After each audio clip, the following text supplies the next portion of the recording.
This is Zen English Podcast, a mini podcast trying to show you a new perspective on learning English. Lying. Is lying good or bad? Lying, of course, is to say something false, something that's not true. And while in most of society, lying is a problem, in an English class, especially a beginner's English class, lying can sometimes be a great communicative tool. Something to help students express ideas while not exactly their own ideas, but ideas just the same.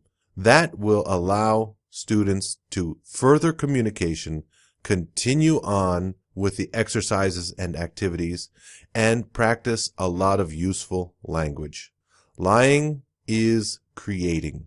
And as one of the points of this podcast is to focus on different perspectives of learning English, creativity is one angle that many teachers don't talk about. Between lying and creating, there is a very fine line.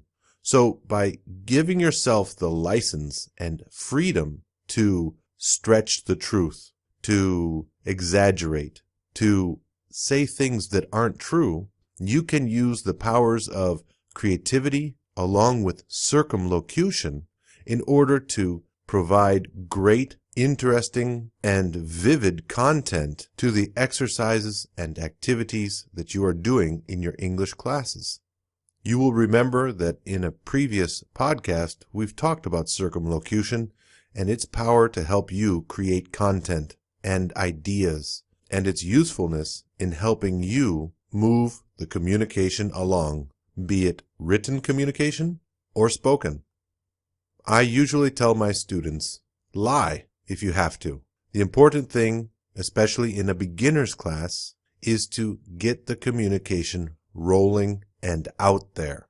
I like to tell them as well, hey, I'm not going to follow you home to verify if all of this is true. You say that your best friend is an extraterrestrial? Okay, at least you said it in English. So give lying a chance. Let it help you work all the mechanisms of your English to express ideas that are creative, fun, and, of course, in English. This has been Zen English Podcast.